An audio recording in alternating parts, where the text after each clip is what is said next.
अस्सलामुअलैकुम। तो कैसे हैं आप?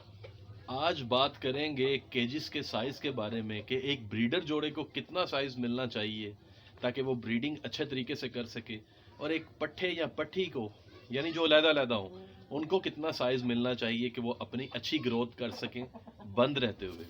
आपका वक्त ज़ाया नहीं करते, आपको नए पुराने कुछ परिंदे दिखाते हैं पहले, फिर आपसे करते हैं बात। तो चलिए मेरे साथ।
दोस्तों बात कर लेते हैं पहले ब्रीडर जोड़े के साइज़ की, केज के साइज़ की, कि ब्रीडर जोड़े के लिए कितना साइज़ होना चाहिए केज का ताकि वो अच्छे तरीके से ब्रीडिंग कर सके।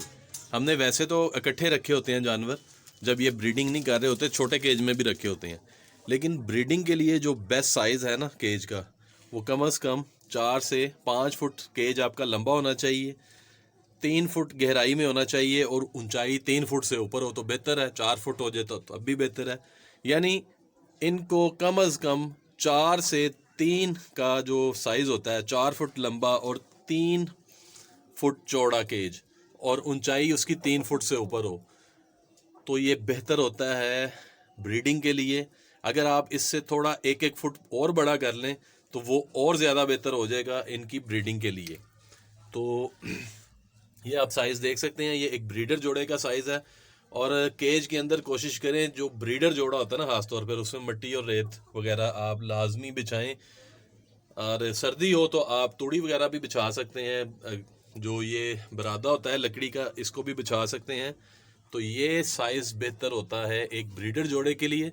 अब मैं आपको दिखाता हूँ और बताता हूँ कि एक पट्ठे को कितना साइज़ चाहिए होता है अपनी अच्छी परवरिश के लिए, ताकि उसकी टांगें भी ख़राब ना हो और वो सही तरीके से परवरिश भी पा सके।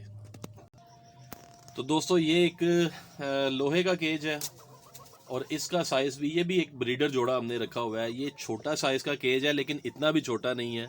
इसकी गहराई जो है तकरीबन 2.5 फुट है, बल्कि 2.25 फुट है, और जो लंबाई है ना इस केज की, वो तकरीबन 3.5 फुट है। ये जो मैं आपको केज दिखाने लगा हूँ, इसमें जब हमारे बच्चे जो होते हैं ना, वो 9-10 मंथ के हो जाते हैं, आपस में लड़ना शुरू हो जाते हैं, तो फिर मैं ये केज उनको, इससे छोटा भी अगर आप देना चाहें, 2x2 का भी देना चाहें दे सकते हैं, लेकिन फिर उसके लिए आपको थोड़ा उनको खुला छोड़ना पड़ेगा। इस केज की जो लंबाई है वो 3 फुट है, और जो चौड़ाई है ये भी तकरीबन 3 फुट है। तो 3x3 का केज भी बेहतर होता है इस जोड़े को। मतलब अगर 1-2 पट्ठे भी हों आपने रखने हो तो आप बड़ी आसानी से इसमें बिठा सकते हैं, रख सकते हैं। अगर आपके पास 2.5x2 का केज हो तो एक पट्ठा आप उसमें आसानी से रख सकते हैं, ताकि वो घूम फिर भी सके, मिट्टी में नहा भी सके, अपने बाकी जो उसके मतलब एक्टिविटी जो होती है उसकी, वो डिस्टर्ब ना हो। तो ये कम से कम जो पट्ठा होता है उसको 2x2 का अगर आप केज देते हैं तो फिर आपको उसको तकरीबन सारे दिन में घंटा एक खोलना चाहिए। अगर आप उसको 3x3 का केज देते हैं जैसे ये मैंने दिया हुआ है, तो फिर आप उसको ना भी खोलें तो कोई फ़र्क नहीं पड़ता, लेकिन केज के अंदर फिर आपको चाहिए कि उसको सब्ज़ा भी प्रोवाइड करें, उसको विटामिन्स, मिनरल्स, जो भी इनकी रिक्वायरमेंट होती है हम आपको बताते रहते हैं, वो भी प्रोवाइड करें। और जो केज की ऊंचाई है ये भी तकरीबन 3 फुट होनी चाहिए। तो ये जो केज मैं देता हूँ अपने बर्ड्स को, जो अकेले हो जाते हैं, जो लड़ना शुरू कर देते हैं आपस में, तो फिर उनको ज़ाहिर बात है अलहदा रखना पड़ता है। तो फिर हम इनको 3x3 का केज देते हैं। ये जो केज देख रहे हैं ये बच्चों का केज है। मैंने इसमें इसलिए कुछ नहीं रखा हुआ क्योंकि छोटे बच्चे हमारे जो निकले थे वो तो माँ के साथ हैं, लेकिन ये केज खाली है। ये तकरीबन 1.25 फुट इसकी चौड़ाई है और 3 फुट इसकी लंबाई है। लेकिन इसमें हम 2 माह से बड़े बच्चे नहीं रखते, 2 माह से छोटे ही बच्चे हम इनमें रखते हैं। तो कुछ हमारे भाई पूछ रहे थे केज के साइज़ कितने होने चाहिए पट्ठे के लिए और एक ब्रीडर जोड़े के लिए, तो कुछ मैंने आपको बताने की कोशिश की है। इसमें आप थोड़ा बहुत मतलब इसमें गुंजाइश निकल सकती है, ज़रूरी नहीं है जो मैंने आपको साइज़ बताए हैं इसी में ये जोड़े रहते हैं और छोटे या इससे बड़े केज में नहीं रहते, सारे केजों में रह सकते हैं। लेकिन मैंने एक स्टैंडर्ड आपको जो साइजेस होते हैं ना केजेस के, वो बताने की कोशिश की है। उम्मीद करता हूँ आपको वीडियो अच्छी लगी होगी। वीडियो अच्छी लगी हो तो लाइक कीजिएगा और चैनल को सब्सक्राइब करना मत भूलिएगा। दुआओं में मुझे याद रखिएगा। अल्लाह हाफिज़।